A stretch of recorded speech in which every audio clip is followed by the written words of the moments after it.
Very good morning to all of you. First of all, we just welcome to online classes which are provided by the Maharana Pratap Senior Secondary School Sagwada. Dear students, let me discuss about our next chapter,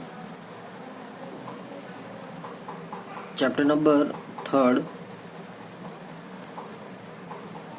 Chapter number 3rd,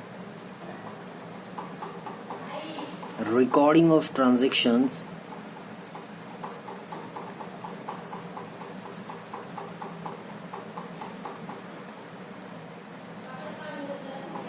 recording of transactions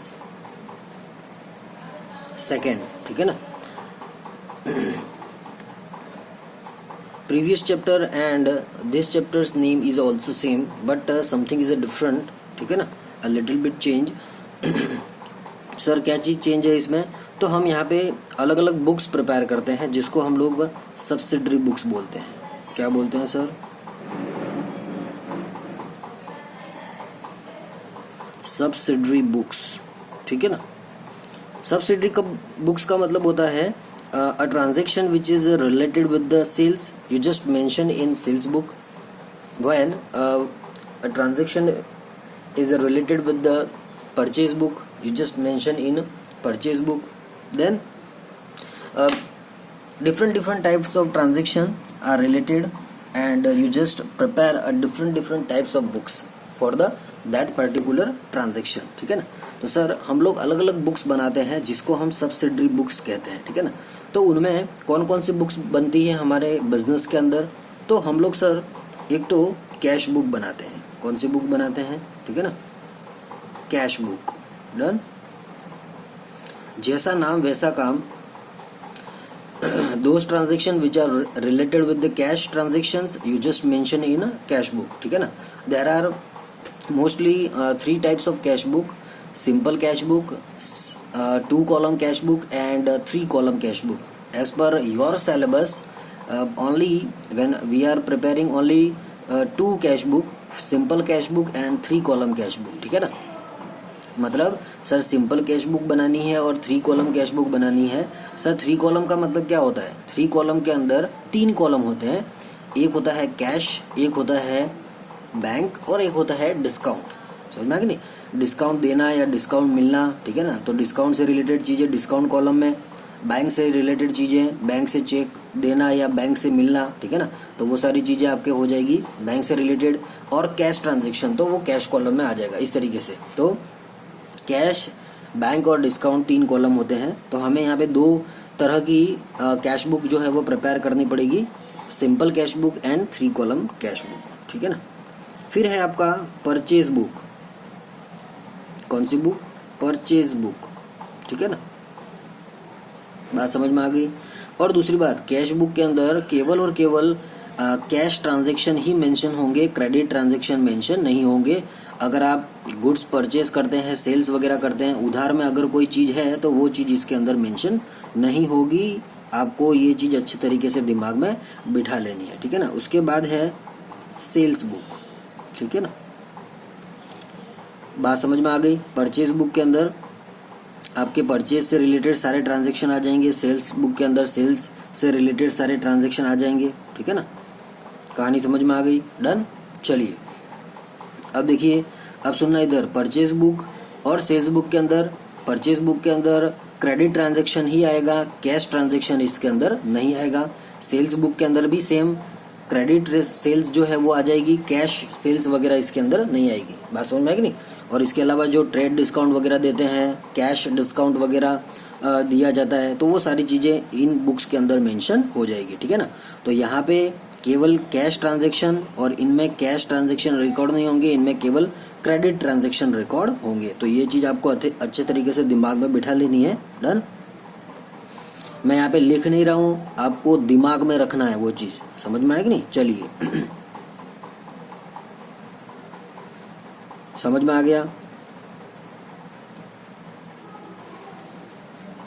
चलो sir लिख भी देता हूं, नहीं तो आप भूल गए तो गड़बड़ हो जाएगी, ठीक है ना. तो कैश ट्रांजैक्शन,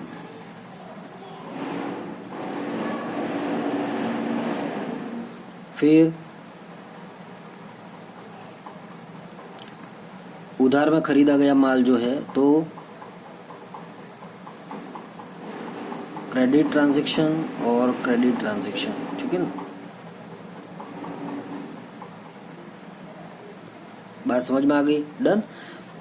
सर कभी कभी क्या होता है कि हम लोग जो है वह गुड्स परचेस करते हैं, जैसे मैन्युफैक्चरर से मैं अगर गुड्स परचेस करता हूँ तो उसमें से अगर मुझे कुछ माल समझ में नहीं आ रहा है, ठीक है ना, हो सकता है कोई गुड्स डैमेज हो गया है, समझ में आ गया नहीं, पूरे का पूरा बल्क में माल हम लोग परचेस करते हैं।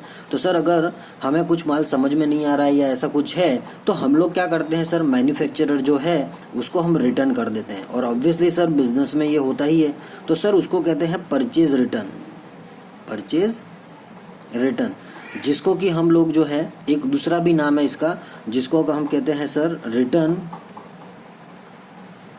Return outward. क्या कहते हैं उसको? रिटर्न आउटवर्ड, ठीक है ना, return outward book. Done. Out का मतलब होता है बाहर की ओर, आउट का मतलब क्या होता है? बाहर की ओर, ठीक है ना। बाहर का मतलब होता है कौन सा माल बाहर जाता है, तो सर हम लोग जो परचेज करते हैं तो परचेज किया तो माल आया, और अब जब परचेज रिटर्न कर रहे हैं तो माल वापस जा रहा है, समझ में आ गई नहीं, इसीलिए वो परचेज रिटर्न कहलाता है। बात समझ में आ गई, ठीक है ना। तो ये थोड़ा सा आपको ध्यान रखना है। आउट का मतलब बाहर की ओर, बाहर की ओर कौन सा माल जाता है, तो परचेज जो करते हैं वो वापस रिटर्न करते हैं तो उसे आउटवर्ड कहा जाता है, रिटर्न आउटवर्ड। तो सर उसी तरीके से सेल्स रिटर्न भी तो हो सकता है, बिल्कुल हो सकता है सर, ठीक है ना। कभी कभी क्या होगा कि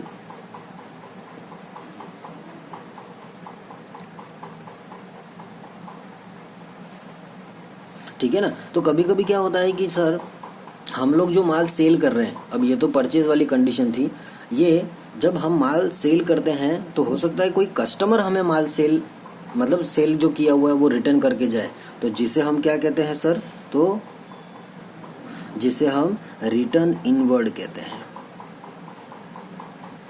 रिटर्न इनवर्ड बुक। इनका मतलब होता है अंदर की ओर, वापस कौन सा माल आ रहा है, जो हमने सेल्स किया है, ठीक है ना, कस्टमर वापस लेकर आ रहा है तो इन, ठीक है ना। जैसे मान लो 10,000 का माल बेचा था 10,000 का, उसमें से 2,000 का वो रिटर्न करता है तो रिटर्न कितना आया 2,000, इन वापस की ओर आना, अंदर की ओर, ठीक है ना। तो इनवर्ड मोस्टली बच्चों को कंफ्यूजन होता है कि रिटर्न इनवर्ड का मतलब क्या परचेज रिटर्न होता है कि सेल्स रिटर्न होता है, ठीक है ना। तो बिल्कुल क्लियर कर देता हूँ कि रिटर्न आउट, आउट का मतलब बाहर की ओर जाना, आउट का मतलब बाहर, बाहर कौन सा माल जाता है जिस जो कि हम परचेज करते हैं वापस देना, और इन का मतलब अंदर की ओर कौन सा आता है, तो जो कि हम सेल करते हैं, समझ में आ गई नहीं। फिर लास्ट आपकी बुक है जर्नल प्रॉपर, ठीक है ना, ये आपकी बुक है लास्ट। डन।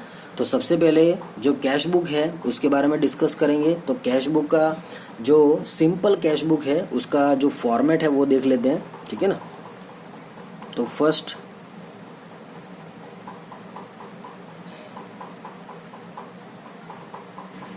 ठीक है, तो कैश बुक का जो फॉर्मेट है वो देख लेते हैं।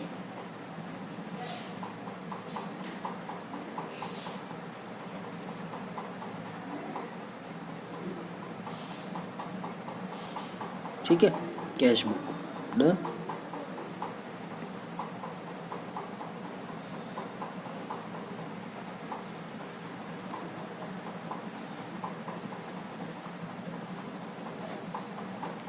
ठीक है, अब देखिए सबसे पहले सर, सबसे पहले डेट, ठीक है, फिर आपका पर्टिकुलर, फिर आपका पर्टिकुलर, फिर आपका आ जाएगा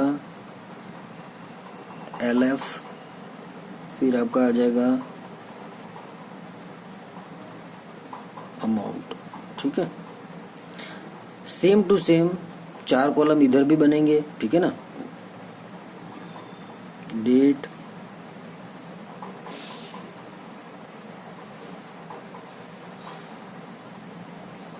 पर्टिकुलर,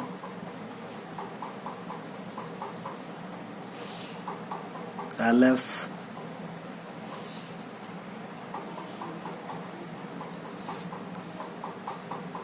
डेबिट साइड और क्रेडिट साइड, टोटल हो गए आपके 8 कॉलम्स, ठीक है ना। बात समझ में आ गई? देखिए, अगर आप चाहो तो यहाँ पे आप लोग जो है वह पर्टिकुलर की जगह रिसिप्ट, मतलब डेबिट साइड में रिसिप्ट्स और क्रेडिट साइड में पेमेंट भी लिख सकते हैं, दोनों सही है, ठीक है ना। पर जब आप पर्टिकुलर लिखते हैं, देखो लेट मी क्लियर, मैं क्लियर कर देता हूँ। जब आप पर्टिकुलर लिखो तो आपको दिमाग में ध्यान रखना है वो चीज़ कि सर आपकी जो लेफ्ट हैंड साइड है, मतलब ये जो 4 कॉलम है, मतलब लेफ्ट हैंड साइड जो है वो कैश रिसिप्ट्स होगी, ठीक है ना। और आपकी जो राइट हैंड साइड है वो आपकी कैश पेमेंट होगी, ठीक है ना। पर्टिकुलर लिखते हो तो आपको ये ध्यान में रख के चलना है कि ये रिसिप्ट है और ये पेमेंट है। अगर आपको ये ध्यान नहीं रहता है तो बिल्कुल आप पर्टिकुलर की जगह लिखिए यहाँ रिसिप्ट और यहाँ पे पेमेंट। बात समझ में आ गई। आप पर्टिकुलर लिखते हैं तो भी सही है, बट ट्रांजैक्शन लिखते टाइम आपको बहुत ध्यान रखना है। अगर आपको पर्टिकुलर नहीं लिखना है तो सीधा कॉन्सेप्ट है, आप रिसिप्ट लिखिए, इट्स बेटर। समझ में आ गई नहीं।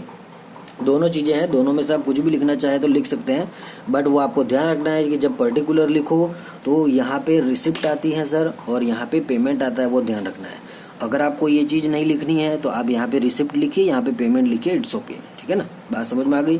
तो ये आपका फॉर्मेट है किसका सर, कैश बुक का। किसका, कैश बुक का। सिंपल कैश बुक जो है उसका ये फॉर्मेट है। ये कौन सी कैश बुक है सर, सिंपल कैश बुक, ठीक है ना, सिंपल कैश बुक।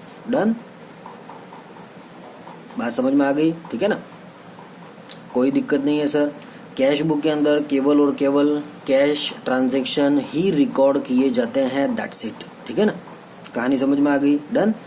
तो सर ये हमारी सब्सिडरी बुक्स हैं, ठीक है ना। तो इनके नाम आपको समझ में आ गए होंगे, ठीक है ना। बिजनेस के अंदर अमूमन यही चीज़ें होती है सर।